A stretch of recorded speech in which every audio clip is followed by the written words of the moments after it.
Hello नमस्कार student, कैसे हैं अभी आप? उम्मीद है आप सब अच्छे होंगे। तो आज आपके सामने हम फिर से हाजिर हुए हैं सैलरी का सेकंड पार्ट लेके। पहला पार्ट हमने कल किया था, आज इसका दूसरा पार्ट करते हैं। इसके जो बचे हुए क्वेश्चन आज दूसरे पार्ट में कंप्लीट कर देते हैं। आज ये टॉपिक हमारा सैलरी का क्या हो जाएगा, कंप्लीट हो जाएगा। ठीक है, तो अब ज़्यादा बातों में टाइम वेस्ट ना करते हुए आपको सीधा ले चलते हैं पहले क्वेश्चन के ऊपर। तो देखते हैं पहला क्वेश्चन। तो पहला क्वेश्चन क्या बोल रहा है? पहले क्वेश्चन में देखो 10 अपने हो गए थे। 11 नंबर क्वेश्चन का हेडिंग डाल रहा हूँ मैं यहाँ पर। हाँ जी, क्वेश्चन नंबर 11 की बात कर रहा हूँ मैं यहाँ से। ठीक है, योगेश अपने मासिक वेतन का 1/2 घर खर्च में और 1/3 शिक्षा पर खर्च करने के बाद बाकी पैसा बैंक और पोस्ट ऑफिस में जमा करवाता है 3:2 के अनुपात में। यदि उसने बैंक में 1200 रुपये जमा करवाए हो तो उसका वेतन बताइए। तो उसका वेतन बता देते हैं वेतन। सबसे पहली बात है योगेश की बात होगी यहाँ पर। योगेश नाम का पर्सन है, तो उसका जो मासिक वेतन का 1/2 घर खर्च में, देखिए यहाँ पर 1/2 यह है घर का खर्च,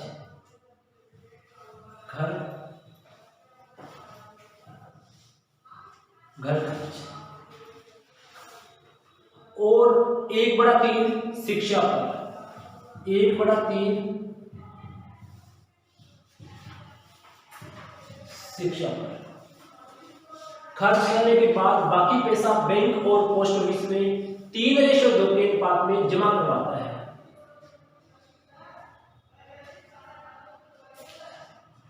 3:2 के अनुपात में जमा करवाता है। देख लेते हैं यहाँ पर। देखो इतना उसने खर्च कर दिया, 1/2 घर खर्च में खर्च कर दिया, 1/3 शिक्षा में खर्च कर दिया।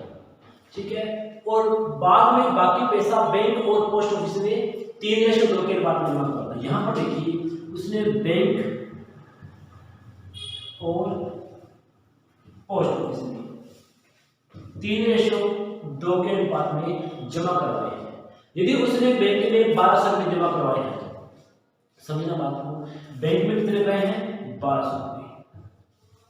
ठीक है, तो सबसे पहले आपने करना क्या है, यहां तक का हम हिसाब करते हैं कि इतना कुछ खर्च करने के बाद उसके पास अमाउंट कितनी बचती है।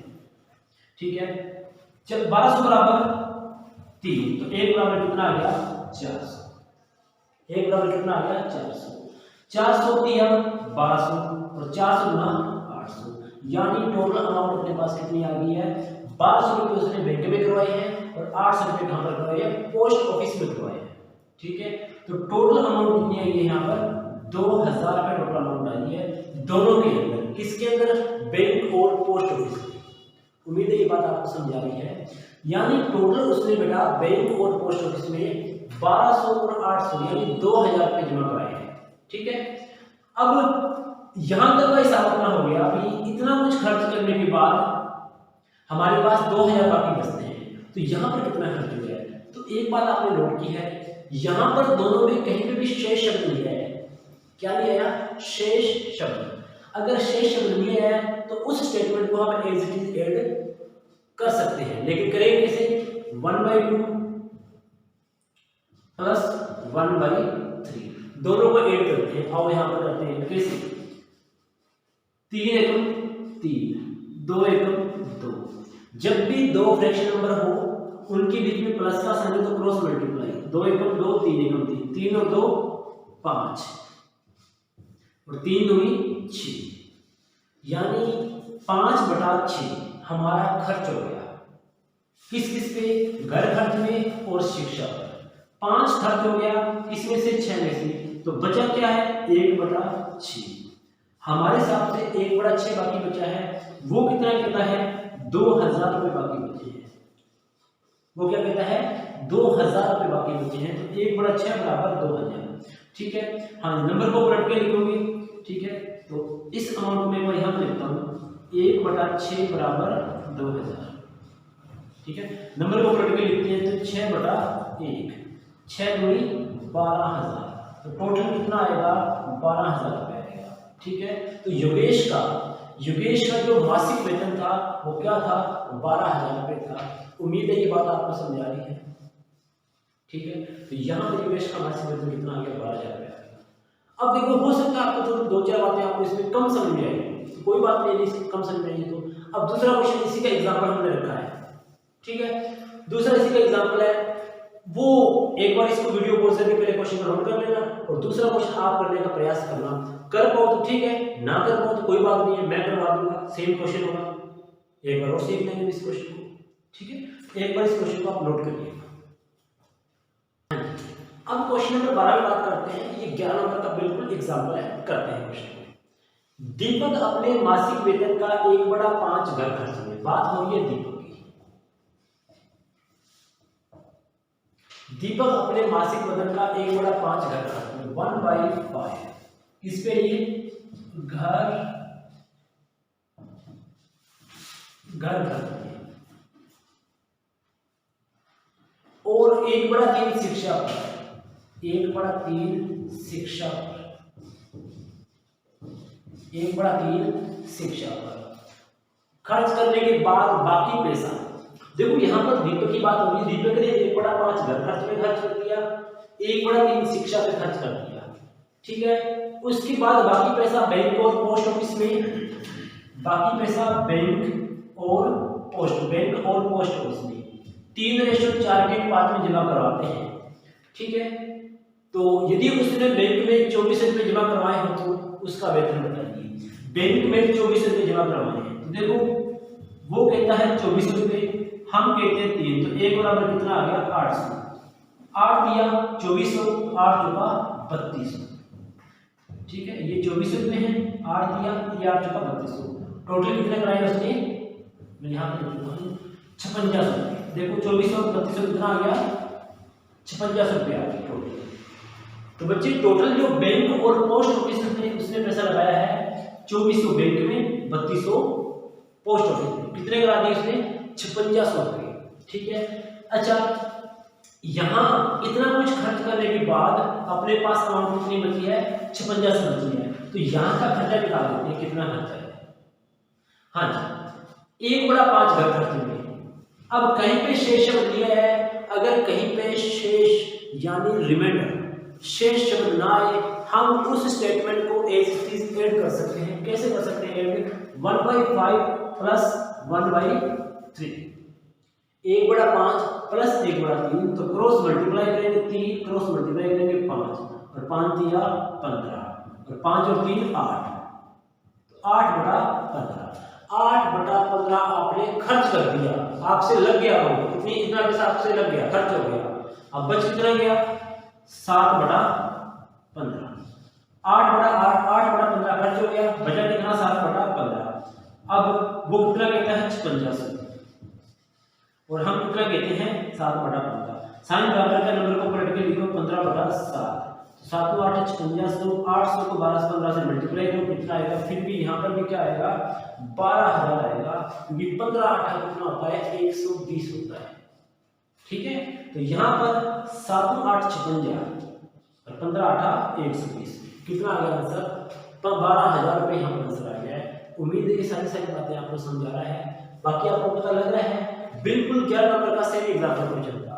अगर आपने वीडियो को पॉज करके क्वेश्चन किया था, अपना आंसर मैच कर सकते हो। तो आगे चलते हैं नेक्स्ट क्वेश्चन पे, क्वेश्चन नंबर 13। अब देखो 13 नंबर क्वेश्चन में क्या बोला गया है, संदीप, ये अपने संदीप जी की बात हो रही है। संदीप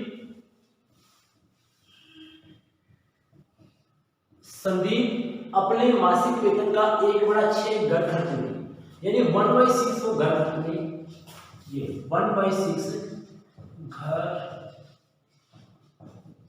घर खर्च में, और 1/4 शिक्षा पर, 1/4 क्या है, शिक्षा पर, 1/4 शिक्षा पर खर्च करने के बाद बाकी पैसा बैंक और पोस्ट ऑफिस में, बैंक और पोस्ट ऑफिस में, ठीक है। 1:3 के अनुपात में जमा करवाते हैं। यदि उसने बैंक में, यदि उसने पोस्ट ऑफिस में, अब की बार भैया पोस्ट ऑफिस है, ध्यान रखना इस बात का, तो अब की बार उसने पोस्ट ऑफिस में कितने जमा कराए हैं, 2100 जमा कराए हैं पोस्ट ऑफिस में, ठीक है। वो कहता है 2100, हम कितना कहते हैं,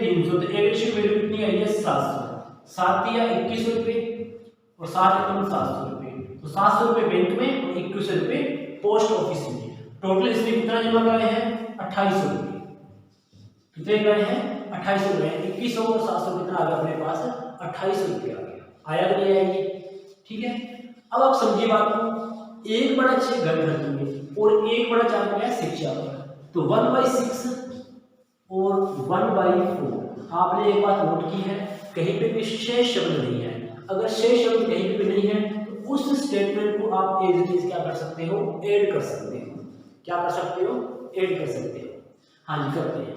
1/6 प्लस 1/4, 4 एकम 4, 6 एकम 6, 4 और 6 कितना आ गया? 10 और 6 चौका 24, 10/24। ठीक है। अब 24 में से 10 आपसे खर्च हो गया, 24 में से 10 आपसे खर्च हो गया, क्या बच गया आपके पास? 14, 14/24 ये आपके पास बच गया। ठीक है। अब अपने हिसाब से 14/24 बचता है, वो कितना कहता है? 28। ठीक है। नंबर को पलट के लिखो, 24/10। हाँ जी, तो यहां से 0 से 0 कट गया। अब 280 को, ठीक है, 200 नहीं, मैंने गलत कर दिया, ध्यान से करो। 24/14 है यहां से। ठीक है। 14 एकम 14, 14 गुना 28, तो 0 से 0 नहीं काटेंगे, यहाँ पर कितना आएगा? 200 आएगा। 14 गुना 28, क्योंकि ऊपर क्या है? 14 है, 10 नहीं है। ठीक है। अब 200 को 24 से मल्टीप्लाई करोगे, 24 गुना 48, तो कितना आएगा? 4800 आएगा। तो यहाँ पर जो संदीप है उसका जो मासिक वेतन है वो कितना आएगा? 4800, 4800। उम्मीद है ये बात आपको समझ आई होगी। ठीक है। ये थोड़ी सी मेरे से गलती हो गई थी, मैंने 0 लगा दिया था, 10 बना दिया था। ठीक है। तो यहाँ पर कितना आएगा? 14 आएगा। 14 गुना 28, 200, 200 को 24 से मल्टीप्लाई, तो 24 गुना 48, साथ में क्या लग जाएगी? 2 0 लग जाएगी। ये अपना क्वेश्चन था, 13 नंबर क्वेश्चन था। उम्मीद है आपको समझ आ गया होगा। तीसरा इसका एग्जाम होता है। अब चलते हैं नेक्स्ट क्वेश्चन के ऊपर। हाँ जी, तो अब हम चल पड़े हैं 14 नंबर क्वेश्चन के ऊपर। देखते हैं 14 नंबर क्वेश्चन। तो यहाँ पर बंदे का नाम बड़ा गहरा है। यहाँ पर तो श्री गिरिधर घरेलू वस्तुओं पर अपने मासिक आय का 50% खर्च करता है और शेष में से 50% परिवहन पर और 25% मनोरंजन पर, 10% खेलकूद पर खर्च करता है और शेष 900 रुपये की राशि बचत करता है। तो उनकी मासिक आय क्या थी? अच्छा, एक बात आप नोट करिए इस क्वेश्चन में, श्री गिरिधर घरेलू वस्तुओं पर अपनी मासिक आय का 50% खर्च करता है, 50% खर्च करता है और शेष, यानी सिर्फ स्टार्टिंग में एक स्टेटमेंट के बाद क्या है? शेष शब्द आया, उसके बाद कहीं पे भी शेष शब्द नहीं है। तो इस चीज का आप ख्याल रखेंगे, ध्यान रखेंगे। हाँ, तो गिरिधर है ये, को हिंदी में लिखता हूं मैं,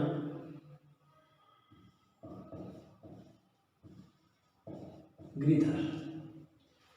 तो गिरिधर जी की बात हो गई यहाँ पर। हाँ जी, उसने क्या किया है? 50% घरेलू वस्तुओं पर, घरेलू वस्तुओं पर। ठीक है। आगे और शेष, यानी यहां पर 50% खर्च करने के बाद आ गया शेष शब्द। शेष का उसने क्या किया है? 50% ट्रांसपोर्ट पर,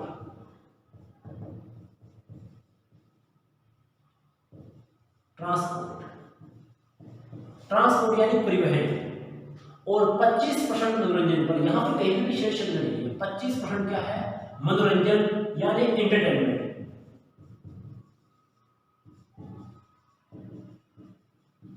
एंटरटेनमेंट, देखो स्पेलिंग चेक कर लो, बाकी देखो मेरी इंग्लिश ठीक ठाक ही है।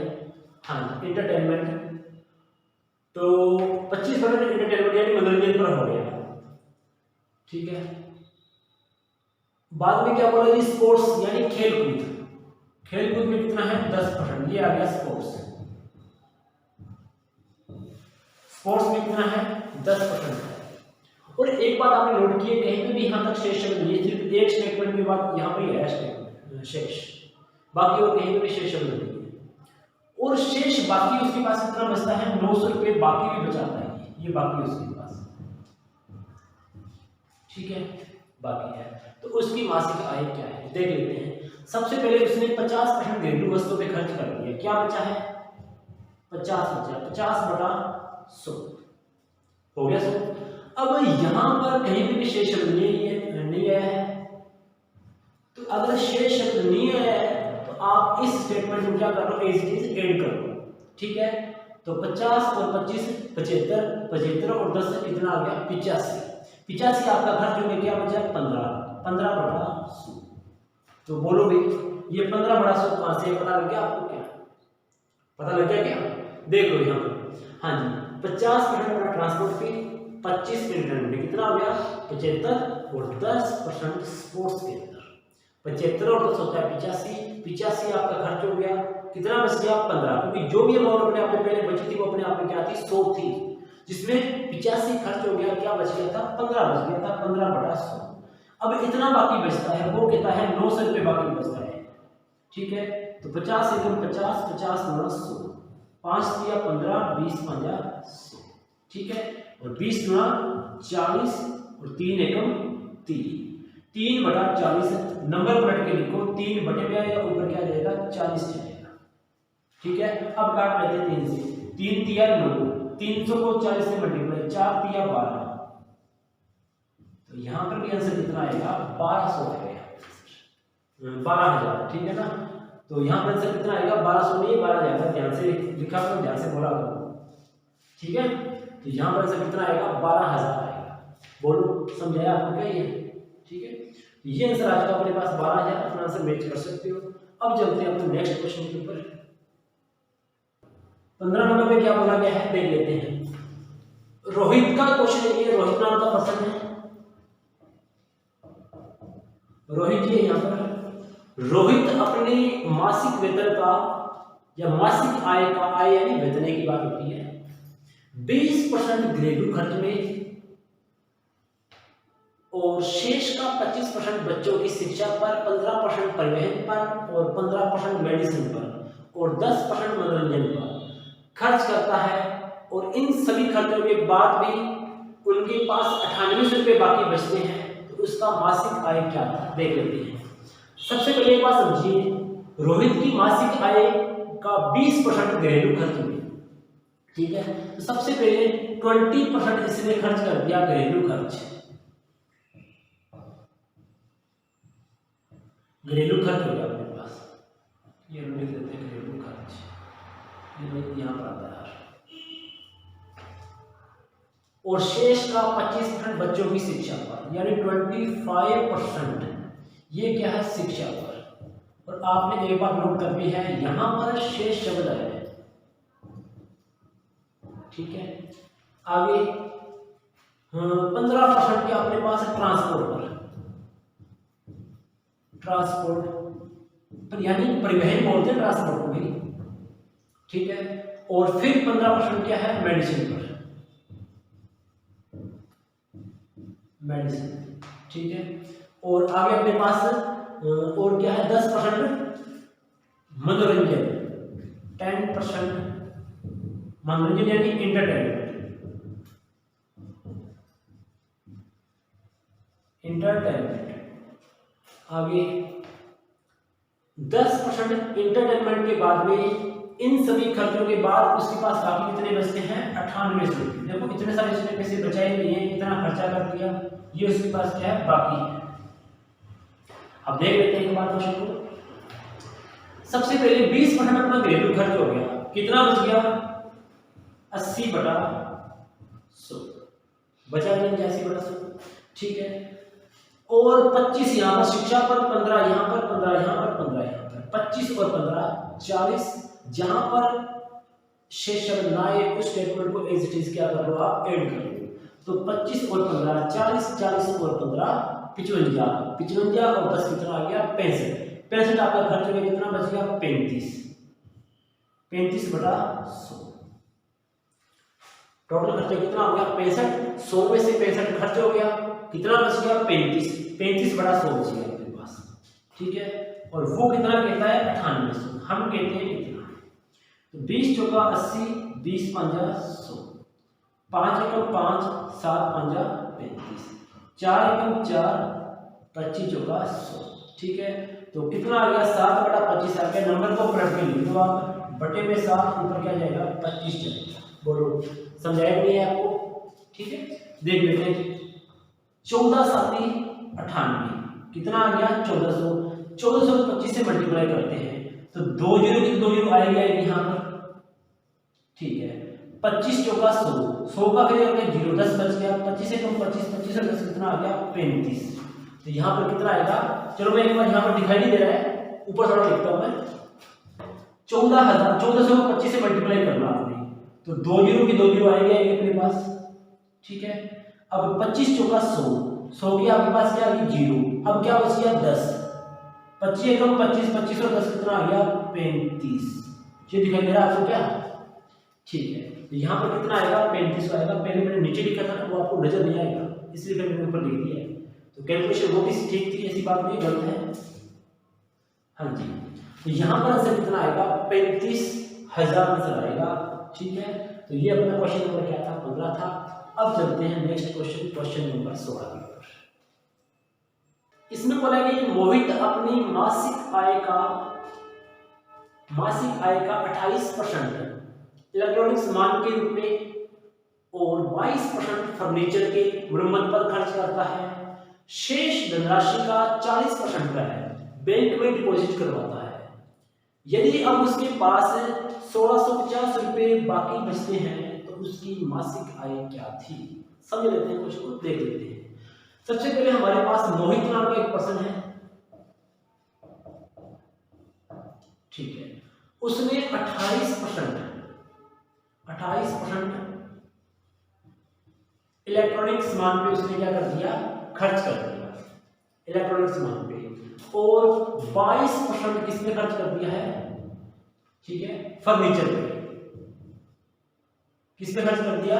फर्नीचर पे खर्च कर दिया। स्पेलिंग में से लिखी नहीं जाएगी, इसलिए मैं FRT लिख देता हूँ। ठीक है, आप समझ गए वैसे तो। हाँ जी, मास्टर बड़ा शायद दिमाग के FRT लिख से काम चला गया ये, है ना? तो कोई बात नहीं, अभी तो इंग्लिश में हाथ खाएगा तो है, क्या करें।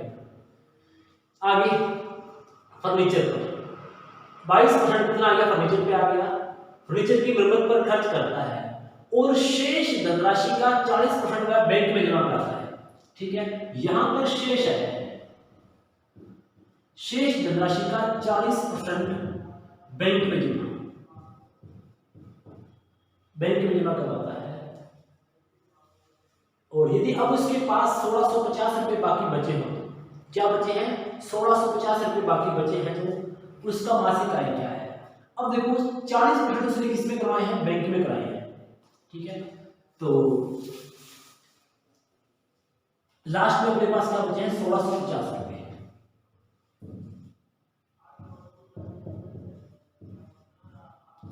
ये 1650 बाकी बचे हैं। यहां तक शेष शब्द नहीं है। देखो मैं एक बार स्टेटमेंट रिपीट कर लेता हूं, 28%, 22% और 40%, इसके बाद में नहीं है, इसके बाद सिर्फ 1650 है। ठीक है, आप ये देखिए 28% और 22%, यहां तक शेष शब्द नहीं है। तो इस स्टेटमेंट को आप क्या करोगे, एज इट इज ऐड कर लोगे। तो 28 और 22 से कितना खर्च हो गया 50, 50 आपका चला गया, क्या बचा 50, 50/100 बच गया। क्या बच गया 50/100। देखो 50 तो आपका खर्च हो गया, क्या बच गया 50/100। अब फिर आपका 40 खर्च हो गया, क्या बच गया आपके पास 60/100। क्या बच गया आपके पास 60/100। ठीक है, तो वो कितना कहता है 1650। ठीक है, अब देख लेते हैं 1650 को। तो 50 से कम 50, 50 गुना 100, 20 दिया 60, 20 पंजा 100, 5 दूनी 10, 3 एकम 3, 3/10। अब नंबर को पलट के लिखोगे तो बटे में क्या आएगा 3, ऊपर क्या जाएगा 10 जाएगा। ठीक है, 5 दिया 15, 5 दिया 15, 0 साथ में 1 0 लगेगी तो कितना आएगा 550, साथ में लगेगी 0, कितना आएगा 5500 रुपये आएगा। बोलो क्या ये बात आपको समझाई? क्या उम्मीद है ये समझा रहा आपको। बस समझना है कि जहां तक शेष शब्द ना है उस स्टेटमेंट को ऐड कर लेंगे। 28% और 22% कितना आ गया 50% आ गया। 50 अपना खर्च हो गया, कितना बच गया 50/100। फिर उसने 40% बैंक में करवा दिया, तो क्या बच गया 60/100 बच गया। ठीक है, तो बराबर क्या रख देंगे 1650। हम कहते हैं इतना, वो कहता है इतना। ठीक है, ऊपर आएगा 3, नीचे आएगा 5, नंबर 5 में 10, 3 बड़ा 10 आएगा, नंबर को पलट के लिखोगे तो अपने पास आंसर क्या आएगा 55 आएगा। बोलो भाई, समझाया आपको क्या? ठीक है, अब चलते हैं नेक्स्ट क्वेश्चन की। ए ने अपने मासिक वेतन का 40% बी को दे दिया। तो यहाँ पर ए और बी की बात हो रही है। देखो ए और बी 2%, एक तो ये है, एक क्या है बी। ए के पास जो भी है वो अपने आप में क्या 100% है। तो ए ने कितना दे दिया अपने मासिक वेतन का 40% बी को दे दिया। कितना आ गया 40% बी को दे दिया। ये ए से इसमें लिया बी ने, कितना लिया 40% ले लिया। अब भले ही बी के पास 40% है लेकिन अपने आप में क्या है ये 100% है। समझी बात ये?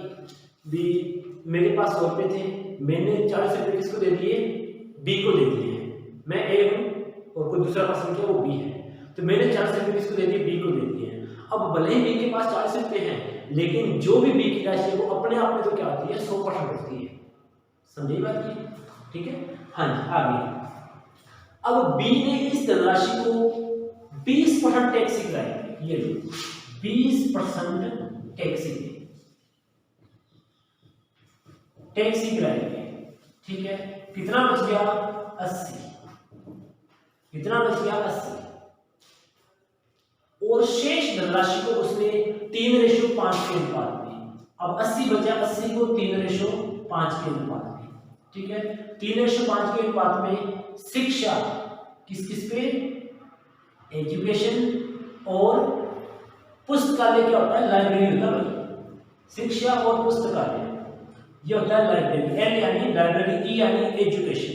एजुकेशन और लाइब्रेरी में 3:5 के अनुपात में, 3 और 5 8, 8 बराबर 80, तो 1 बराबर कितना आ गया 10 आ गया। आया नहीं आया 10 यहाँ पर, तो 10 5 50 और 10 दिया 30। तो एजुकेशन पे कितना था 30 था, लाइब्रेरी पे कितना था 80 था।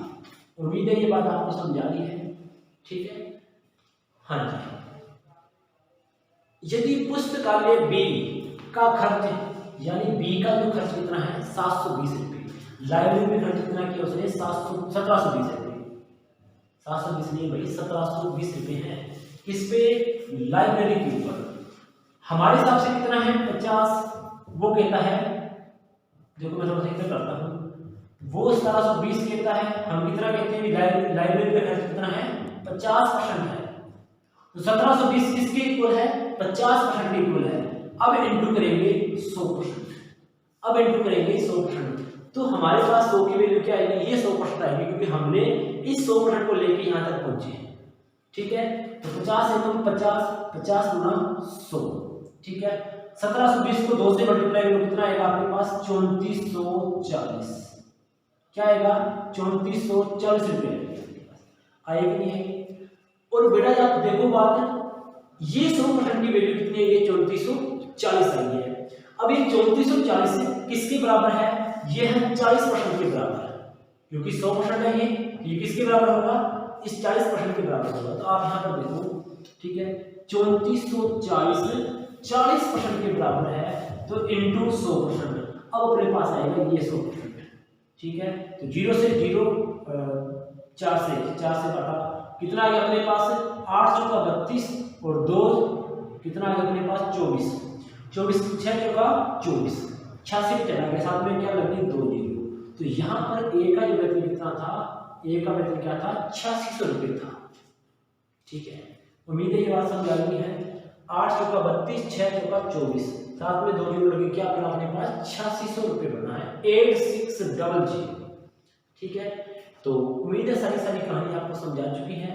ठीक है, ये क्वेश्चन नए पैटर्न का क्वेश्चन है। अब एक इसी का हमने एग्जाम्पल भी रखा हुआ है, तो अब चलते हैं उसी एग्जाम्पल के ऊपर। 18 नंबर क्वेश्चन में क्या बोला गया है, ए ने अपने मासिक वेतन का 25% बी को दिया। तो वही बात है, ए और बी की बात हो गई है, सेम क्वेश्चन है। आप भी वीडियो को पॉज करके क्वेश्चन को करना स्टार्ट कीजिएगा। ठीक है, फिर मेरे साथ आंसर मैच कर लेना। तो ए की इनकम है वो अपने आप में क्या है 100% है। ठीक है, इसने बी को कितना दिया है 25%, ये तो बी के पास कितना आ गया 25% आ गया। अब भले ही ए ने बी को 25% दे दिया है और बी के पास कितना है 25% है, लेकिन जो भी राशि है वो अपने आप में क्या है 100% है। ये किसके बराबर है, ये 100% के बराबर है। ठीक है, अब यहाँ पर बी ने इस धनराशि में से 50% टैक्सी किराए पे खर्च किया, ठीक है। बी ने इस धनराशि में से 50% टैक्सी किराए पे खर्च किया, ये लो 50%, कितना बच गया? 50 बच गया। और इस 50 को उसने यानी शेष धनराशि को उसने 2:3 के अनुपात में 2:3 के अनुपात में एजुकेशन और लाइब्रेरी 2:3 2 और 3 कितना आ गया? 5 5 बराबर कितना है? 50, तो 1 बराबर कितना आ गया? 10 10 गुना 20, 10 दिया 30। बोलो ये बात आपको समझाई क्या? ठीक है, 2 और 3 5 5 बराबर 50, तो 1 बराबर कितना आ गया? 10, ठीक है। 5 बराबर 50 बराबर 5, तो 1 बराबर कितना आ गया? 10 10 गुना 20, 10 दिया 30। हम एक रेशियो की वैल्यू बड़ा इजीली निकाल सकते हैं, ठीक है। अब इसने क्या बोला है कि जी बी का जो खर्च है पुस्तकालय हेतु, बी का खर्च यानी लाइब्रेरी का खर्च कितना है? उसका 30% है। वो कितना कहता है? 300 रुपये। हम कहते हैं 30 और इंटू कर देंगे 100, ठीक है। तो यहाँ पर इस 100% की वैल्यू आएगी 30 एकम 30, कितना आ गया? 1000, कितना आ गया? 1000। तो यहाँ पर वैल्यू कितनी आई अपने पास? 1000 पे वैल्यू आई है, किसके बराबर है? 100%, और 100% किसके बराबर है? 25%। तो उम्मीद है अभी पिछले वाला क्वेश्चन सेम बन गया अपना, 1000 किसके बराबर आ गया? फिर 25% के बराबर आ गया। अब इंटू कर दो आप 100, 25 चौका 100, कितना आ गया? 4000। तो यहाँ पर आप देख सकते हो ए का वैल्यू कितना आ गया? 4000 रुपये आ गया, ठीक है। 25 चौका 100, साथ में 3 जोड़ लगेगी, कितना आएगा? 4000 रुपये आएगा। बोलो समझाया आपका क्वेश्चन, ठीक है। देखो उसी का एग्जाम्पल था, अगर आपने क्वेश्चन किया है तो आप अपना आंसर मैच कर सकते हो। अब अपना चलते हैं क्वेश्चन नंबर 19 के ऊपर। हाँ जी, चलो अब करते हैं क्वेश्चन नंबर 19, ठीक है। तो 19 नंबर क्वेश्चन आज का अपना लास्ट क्वेश्चन है। मैक्सिमम क्वेश्चन मैंने करवाने का प्रयास किया, सारे लगभग मेरी पोर्ट में सारे क्वेश्चन आ गए हैं सेटल के, ठीक है। तो ये 19 नंबर क्वेश्चन है, लास्ट आज का क्वेश्चन। देख लेते हैं क्या है क्वेश्चन। अनीता ने अपनी मासिक आय का 15% म्यूचुअल फंड में डाल दिया है, ठीक है। म्यूचुअल फंड में डाल दिया और 12% घर खर्च में लगाया है। शेष आय का 20% शिक्षा पर और 30% शॉपिंग पर, ठीक है। तो सबसे पहले अनीता की बात हो रही है। अनीता इसने अनीता ने क्या किया है? अनीता ने जो उसकी मासिक आय का 15% म्यूचुअल फंड में, ये लोग 15% म्यूचुअल फंड में लगा दिया इसने, ठीक है।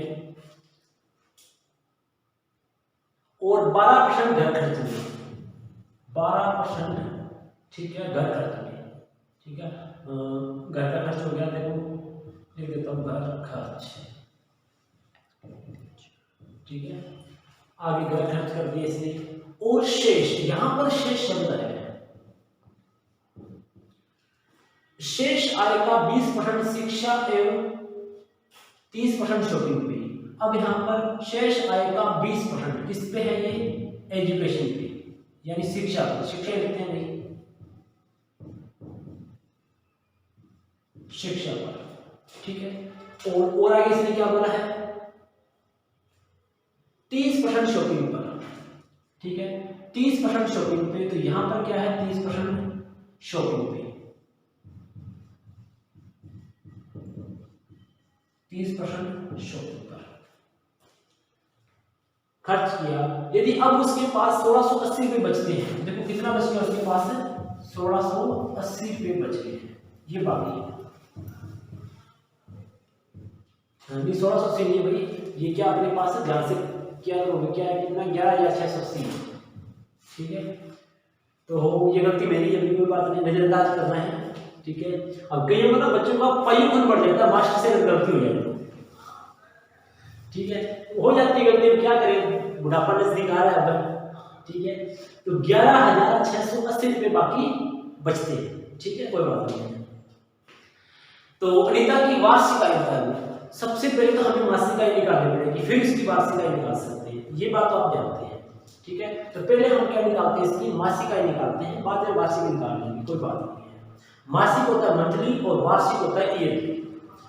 आप ये देखिए, इन दो स्टेटमेंट के बाद में शेष शब्द नहीं है, यहाँ पर शेष शब्द सिर्फ बीच में है शेष शब्द, ठीक है। तो यहाँ पर ऐड करते हैं 15 और 12 खर्च हो गया, कितना बच गया अपने पास 27 खर्च हो गया, कितना बच गया 73 बटा 100 बचा नहीं बचा बेटा, 15 यहाँ पर खर्च हो गया, 12 यहाँ पर, कितना खर्च हो गया 27 खर्च हो गया 73 बटा 100। फिर हम लोगों ने 20 और 30 50 यहाँ पर खर्च कर दिया, क्या बच गया 50 बटा 100। अपने हिसाब से इतना बाकी बचता है, वो कहता है 11,680। अब की बार गलती नहीं करते, 11,680, हाँ जी 50 एकम 50 गुना 100, ठीक है। और इसको 2 से मल्टीप्लाई, तो कितना आ गया 200 आ गया। अब देखो बराबर का साइन है, नंबर पलट के जाएगा, कितना आ गया 200 और यहाँ पर कितना आ गया 73 आ गया। अब 73, इस नंबर को 73 से कटना ही होगा, कटना तो हम काटे कैसे, इसको काटे कोई बात नहीं, आओ कैसे काटते हैं वो देख लेते हैं। 73 एकम 73, ठीक है, कर तो देता है लेकिन करना पड़ेगा क्या, आपने नंबर इतना दिया इसमें टिपिकल 73 एकम 73 कितनी बार गया है, एक बार गया, ऊपर लिखता हूं एक बार गया। 116 में से 73 गया, कितना बच गया अपने पास 27 और 16 कितना होता है 43, कितना होता है 43। और लास्ट में क्या आ रहा है 8 आ रहा है, कितना आ गया 438। देखो मैंने पहले ही बोला था नंबर कट जाएगा, इसी बात नहीं कटेगा नहीं, तो 43 73 एकम 73, 116 में से 73 गया 43, लास्ट में क्या आ गया 8, कितना आ गया 438 बच गया अपने पास, ठीक है। अब 73 देखो 6 दिया 18, क्या बच गया 1, किस पे गया 6 पे, और 7 का बैलेंस रहेगा 43, तो किस पे चला गया ये 6 पे चला गया, 6 ऊपर आ गया है, साथ में क्या लगी ये 0 लगी। तो 160 को 200 से मल्टीप्लाई करो, 16 गुना 32, कितना आ गया 32,000, साथ में क्या लगी 3, देखो नंबर को करीब लिया करो, ठीक है, काटे दिया। अब बेटा 32 जो आया है 32,000 है, अपने पास क्या है मंथली है, मासिक है, हमें क्या निकालना है वार्षिक निकालना है, तो इसको 12 से मल्टीप्लाई कर देंगे, तो 32 को 12 से मल्टीप्लाई करोगे,